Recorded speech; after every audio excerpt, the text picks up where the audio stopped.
करण अम्बेडकर स्वागत करता हूं आपका अपना यूट्यूब चैनल फ्लावरिंग क्लासेस पर, जहां हम आप लोगों को CSIR, UGC, net, TGT, PGT आदि कॉम्पिटेटिव एग्जाम की तैयारी करवाते हैं। इस सीरीज की आज फिर वीडियो लेकर के आया हूं। उम्मीद करता हूं आपको वीडियो बहुत पसंद आएगा। सिर्फ वीडियो को पूरा देखिएगा। आज आप लोगों के बीच में एक नया टॉपिक लेकर के आया हूँ, एटमॉस्फेयर। एटमॉस्फेयर किसको कहेंगे, आज इस पर हम डिस्कशन करेंगे। तो बताना चाहूँगा कि एटमॉस्फेयर उसको कहते हैं कि पृथ्वी और सूरज, पृथ्वी अर्थ या सूरज के बीच में जो भी वातावरण होता है उसको हम एटमॉस्फेयर कहते हैं। एटमॉस्फेयर में सिर्फ हवा आते हैं, हवाओं का लेयर होता है। कुछ हवाओं के लेयरों के नाम हम आज डिस्कशन करेंगे जो परीक्षा की दृष्टि से बहुत ही इम्पोर्टेंट है। उसमें हम देखेंगे कि ये जो अर्थ है, अर्थ पृथ्वी में लगभग पूरी पृथ्वी में जिसमें से 1/4 भाग सिर्फ लैंड है, बाकी 3/4 भाग वाटर बॉडीज है। अंतरिक्ष में चले जाओ, वहां से जब देखोगे पृथ्वी को तो ये पानी की वजह से ब्लू कलर की दिखाई देती है। जब आप अंतरिक्ष में चले जाओ, वहां से पूरी पृथ्वी का स्ट्रक्चर देखो तो पानी बहुत ज़्यादा पाया जाता है, वाटर बॉडीज बहुत ज़्यादा दिखाई देता है पृथ्वी पर, जिसकी वजह से ये पृथ्वी आपको ब्लू कलर की दिखाई देती है। इसलिए अपने 8 प्लेनेटों में से इस प्लेनेट का एक सब नेम है ब्लू प्लेनेट। फ्रेंड्स, ये पृथ्वी है, पृथ्वी को इंग्लिश में अर्थ कहते हैं। इसे ब्लू प्लेनेट के नाम से भी जाना जाता है, इसलिए क्योंकि पृथ्वी पर मैक्सिमम पार्ट वाटर से है, वाटर बॉडीज है, जिसकी वजह से अंतरिक्ष में चले जाओ, वहां से जब देखोगे पूरी पृथ्वी को तो वो ब्लू कलर का दिखाई देती है, जिसकी वजह से इस प्लेनेट का नाम ब्लू प्लेनेट कहा जाता है। और यहाँ पर लाइफ पॉसिबल है बिकॉज क्योंकि यहाँ पर वाटर और ऑक्सीजन इन्वॉल्व है, पाए जाते हैं। इस पृथ्वी के चारों तरफ बहुत सारे वायुमंडल पाए जाते हैं, मतलब हवा पाई जाती है, और हवा कई प्रकार की पाई जाती है। ऑक्सीजन, कार्बन डाइऑक्साइड और भी बहुत सारे हवाएं हैं जो इस वायुमंडल में पाई जाती हैं। अपना ये जो वायुमंडल है इसमें बहुत सारे हवाओं के लेयर हैं, मतलब अपना जो एटमॉस्फेयर है कई सारे वातावरण कई सारे लेयर में बटी होती हैं। कुछ लेयरों का नाम यहाँ दिया गया है, जैसे ट्रोपोस्फीयर है, स्ट्रेटोस्फीयर, मेसोस्फीयर, थर्मोस्फीयर, एक्सोस्फीयर, ऐसे और सारे स्फीयर है यहाँ पृथ्वी और सूरज के बीच में। लेकिन इसमें से केवल 5 स्फीयर बहुत इंपॉर्टेंट हैं परीक्षा की दृष्टि से, जिसकी वजह से मैं यहाँ पर लिख दिया हूँ।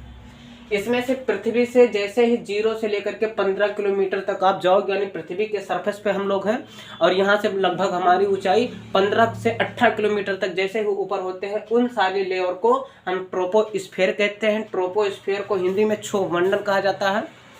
इसमें होने वाली जितने भी मौसमी घटनाएं होती है, जैसे बादल गरजना, बिजली का चमकना, बादल बनना, बहुत कभी कभी बारिश होती है तो बहुत काले घने बादल आते हैं, तो ये किस मंडल में होते हैं, मतलब किस स्फीयर में होते हैं, तो ये होते हैं ट्रोपोस्फीयर में।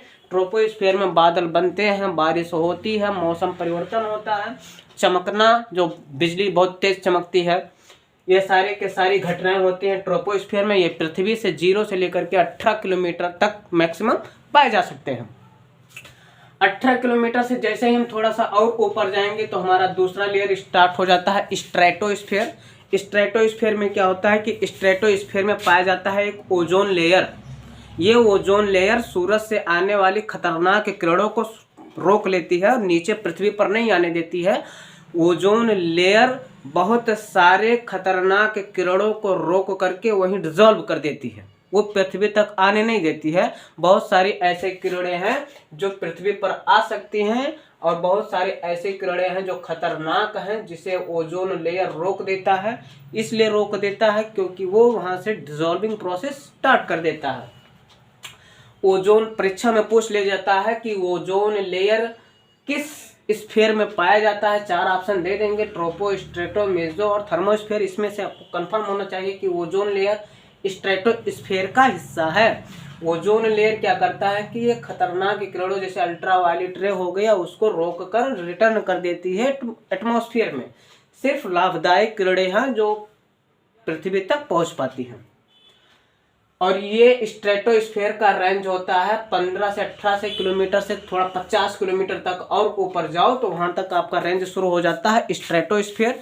स्ट्रेटोस्फेयर में ओजोन लेयर बनते हैं। स्ट्रेटोस्फेयर में हवाई जहाज उड़ते हैं, हवाई जहाज, हेलीकॉप्टर और भी जेट वायुयान विमान जो भी उड़ते हैं वो सब स्ट्रेटोस्फेयर में जा उड़ते हैं और छोटी छोटी दिखाई देती हैं। 50 किलोमीटर तक जब कोई हेलीकॉप्टर, बहुत बड़ी हेलीकॉप्टर, बहुत बड़ी हवाई जहाज जब ऊपर जाती है तो बहुत छोटी दिखाई देती है। वो किस में होती है? वो स्ट्रेटोस्फेयर में होती है। स्ट्रेटोस्फेयर में ही एरोप्लेन, हेलीकॉप्टर या जेट विमान उड़ते हैं।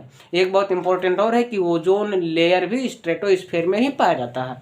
मीन्स ओजोन लेयर स्ट्रेटोस्फेयर का ही पार्ट है। स्ट्रेटोस्फेयर के बाद जाएंगे लगभग 100 किलोमीटर तक और पृथ्वी से ऊपर चले जाएंगे तो वहाँ आपको मिलेगा मेसोस्फेयर। मेसोस्फेयर में क्या होता है कि मेसोस्फेयर एक प्रोटेक्शन स्फीयर है। वो क्या करता है कि वो अंतरिक्ष में जो एस्ट्रॉयड घूमते हैं, जो मेटेरॉइड्स घूमते हैं, जिसे क्षुद्र ग्रह कहा जाता है, वो टूटकर जब कभी पृथ्वी पर आने लगते हैं या घूमते घूमते पृथ्वी के क्षेत्र में आने लगते हैं तो मेसोस्फीयर उसको वहीं रोक देता है। वो जो एस्ट्रॉयड होते हैं मतलब आग के गोले के जैसे होते हैं, मेसोस्फीयर उनको रोक करके वहाँ उनको ठंडा कर देता है, जलाकर बुझाकर ख़त्म कर देता है। वो पृथ्वी तक आने नहीं देता है। कभी कभी आपने सुन लिया है कि हाँ यहाँ चिर्री गिरी है, तो वो चीज़ मेसोस्फीयर में होता है। मेसोस्फीयर ही इन सारी चीज़ों को रोकता है और एस्ट्रॉयड और मेटेरॉइड को वहीं पर बुझा करके ख़त्म कर देता है। और उस मेसोस्फीयर के बाद थोड़ा हम और ऊपर चलेंगे। थर्मोस्फीयर के नाम से जाना जाता है। एक स्फीयर है जो 500 किलोमीटर से 600 किलोमीटर तक के रेंज में वो पाया जाता है। थर्मोस्फीयर में क्या होता है कि जो सैटेलाइट लॉन्च करते हैं, जो सैटेलाइट हम लोग भेजते हैं, वो थर्मोस्फीयर में पाया जाता है। सैटेलाइट क्या करता है कि वातावरण में होने वाले घटनाओं को इंडिकेट करके और उसको पृथ्वी पर मैसेज या इंफॉर्मेशन या सूचना भेजता है, ताकि बहुत सारी मौसमी घटनाओं को इस सैटेलाइट केयर करता है। थर्मोस्फीयर के ऊपर होता है एक्सोस्फीयर। एक्सोस्फीयर मतलब 600 किलोमीटर से जितने भी किलोमीटर आप ऊपर चले जाओ सारे के सारे वो होते हैं एक्सोस्फीयर में। बता दूं, एक्सोस्ट या जो भी एस्ट्रोलॉजिस्ट, साइंटिस्ट ने एस्ट्रोलॉजिस्ट जो यहाँ से निकलते हैं वो एक्सोस्फीयर से होते हुए अदर प्लेनेट पर जाते हैं या अदर सैटेलाइट पर जाते हैं। जो भी सूरज की किरणें हैं, जैसे यूवी रे, अल्ट्रावायलेट रे किरणें आती हैं तो यहाँ तक तो आराम से चली जाती हैं, लेकिन जैसे ही ओजोन क्षेत्र में आती हैं तो अल्ट्रावायलेट किरणें रिफ्लेक्ट हो जाती हैं। सिर्फ सनलाइट ही अंदर प्रवेश कर पाती है। और उम्मीद करता हूँ वीडियो आपको बहुत पसंद आया होगा। अगर पसंद आया हो तो इसको लाइक कीजिए, कमेंट कीजिए और चैनल को सब्सक्राइब कीजिए।